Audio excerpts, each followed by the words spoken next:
Ah, Pangia. Back in the good old days when we didn't have to worry about continents and taxes. Yeah, that's all we're missing out on right here. I remember it like it was yesterday. Like and subscribe if you missed the OG Pangia. But then the stupid tectonic plates had to go and split all my precious continents up, and now we got whatever this is. But you know what? To help relieve my anger over the breakup of Pangia all those many, many years ago, we are going to have humans colonizing Pangia over the next 1,000 years. And to make things even better, we also have the modern box mod installed, meaning that these guys aren't just gonna form their villages and kill each other like they normally do, or well, they are gonna do that, but they're also gonna nuke each other in the process anyway. So to start this colonization process, we are going to spawn in 350 humans, and I picked that number because that is 50 in each continent, although there aren't any continents here, so I'm gonna have to roughly guess where each continent's supposed to be. Okay, well, South America is clearly right here, so we're gonna go with 50 right here.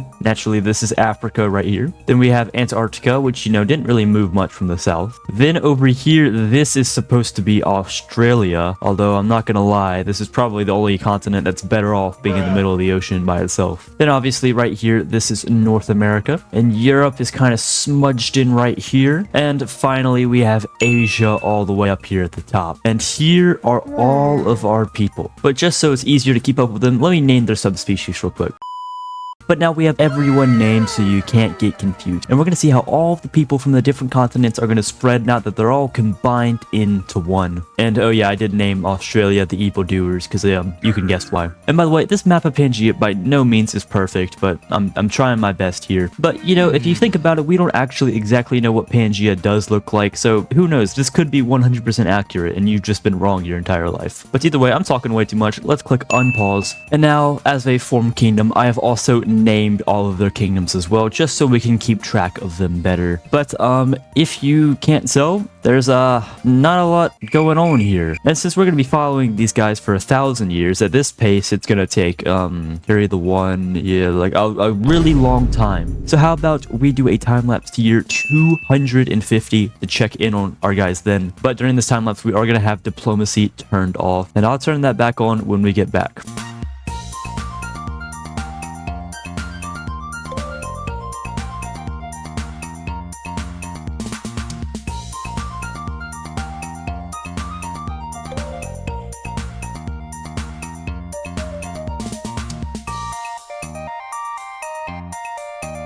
And here we are approaching year 250. If you actually notice in there, I left the age zone by accident and we kind of had a mini ice age, but honestly that kind of makes sense. But look at our world now, 250 years later, and honestly some of the shapes are kind of realistic. Like this is kind of what South America looks like now. They're really powerful. And oh, I don't remember this being part of South America, but you know, it's pretty much normal. I don't think there's anything else out of place. Oh, is that Antarctica? Okay, well, I mean, it's cold up here, so that actually kind of makes sense too. You know what? The best news, at least, is that Australia is doing terrible. Hell only has 30 people, and honestly, that's probably 30 too many. Hopefully, that can get down to 0 before this video ends. Antarctica seems like they're the biggest because they've had the most cold land, and wow, look at them. They are advanced. Big buildings, farms, aircraft carriers, cargo ships, and normal boats too, because why not? As a matter of fact, most countries are already like this, super advanced, which may look like a good thing, but it's only been 250 years. And diplomacy was off, meaning that we're gonna have to turn that back on in a second, and I think you can see how this is gonna go. I mean, the strongest people already do over 1,000 damage, and the strongest person is a skeleton right here, who is on Ritalin and has an MIRV, and he's a skeleton, so he quite literally has nothing to lose. I mean, like, he's skin and bones. Minus the skin and mostly bones.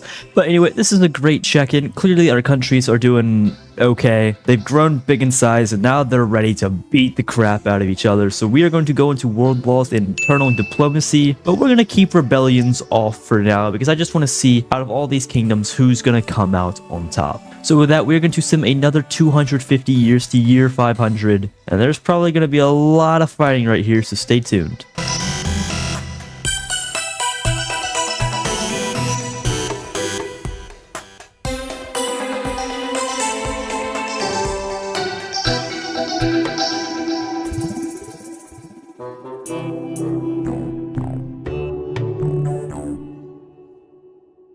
And here we are at year 500, and oh my god, guys, I was gone for 250 years, and look what you did to the place. From what I can see, South America is just gone completely. It's been taken over by North America, or a kingdom that I've aptly described as freedom right here. Ironically, they actually have a pretty accurate shape to both North and South America, I feel. Africa's just chilling. You know, everyone else is still alive, although, I mean, some are more powerful than others. How is Australia still alive? And how have they only lost 2 people since we began? They've been just fine. Literally nothing has hit them. They haven't even gone to war with anybody. I mean, look at the wreckage of Antarctica. There's just destruction and literal nukes over here. Speaking of nukes, there's been a lot of bombs dropped. How many nukes have been dropped? 8.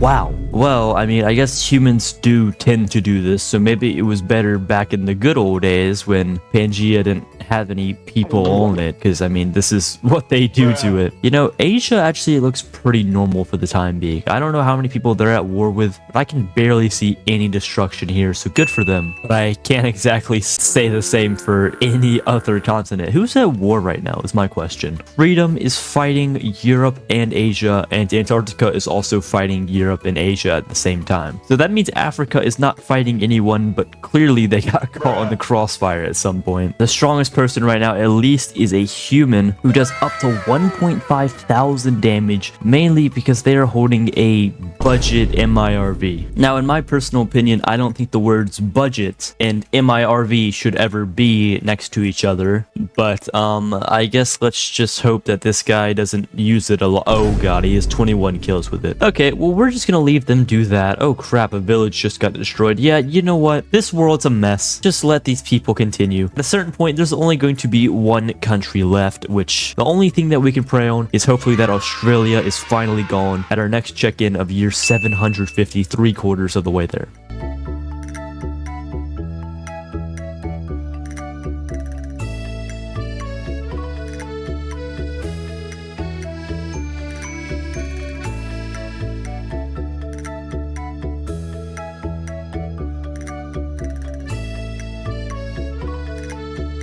And here we are at year 750, and that was unexpected. From what I could tell, Africa was one of the weakest countries when we last checked in. Somehow took over the entire world. And they even were finally able to destroy Australia too, so they got my respect. But as we can see, pretty much all of Asia was obliterated. We were checking in last time saying how good it was, but yeah, now it's gone. 10 total nukes have been dropped so far, so only 2 more since last time. So Africa's been a bit more peaceful, although they have conquered, you know, the entire freaking world. But we can clearly see fighter jets over here, helicopters, even tanks in the background behind some of these buildings. Africa is a force to be reckoned with now. But obviously, if we just simulate to year 1000 like this, Africa will probably recolonize Asia, and that's it. So, for the next checkpoint, we're going to turn rebellions on, meaning that overwhelmingly likely at some point during this next time lapse, Africa will split to some unknown force that we haven't seen yet, and maybe they'll fall. But I also want to check one more thing. Remember when we created all those subspecies at the beginning? The update that happened a few weeks ago actually lets you see some of the breakdowns, like you can see right here, like the cultural breakdown and stuff, but one of them's also subspecies, so I want to see which of the subspecies we created are still alive. Oh, okay, that's actually pretty interesting. So,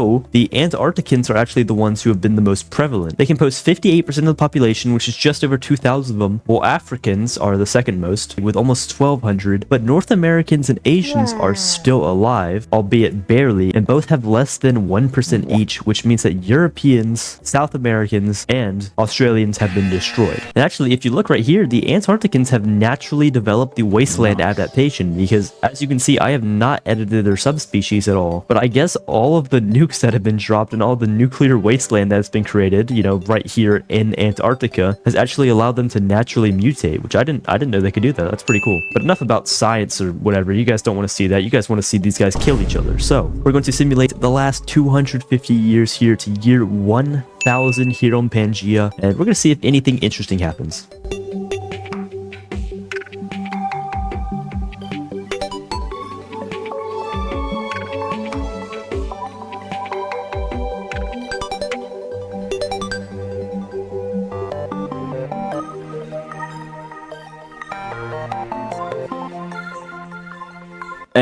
And here it is at year 1000. Africa's gone. Literally everything is different. I don't know exactly when it happened, but it all just fell apart together at once. It's kind of weird. But one thing I do know is there's been a lot of destruction, but thankfully Australia got nuked multiple times. So that's a good sign. And it actually appears like the rest of the continents really didn't get nuked that much. So only Australia got destroyed and everyone's happy. But over double the amount of nukes have been dropped. So let's just hope they were all in Australia. But you know, now that I'm actually thinking about it, Africa does have a tendency to like split up and go to war with itself a bunch as well. So honestly, moral of the story here is nothing really changes. These people are going to keep going to war, and when one finally takes over, then it's going to break up and go to war too. And this cycle will repeat until eventually all the continents spread around into they are the state that they are now. It's kind of depressing actually, but at least Australia just got destroyed. But anyway, if you made it this far in the video, clearly I did something somehow to entertain you, so I would appreciate it if you would like and subscribe. And that'll be pretty much all for today. The Antarcticans rule supreme, and I'll see you guys in the next one. Farewell.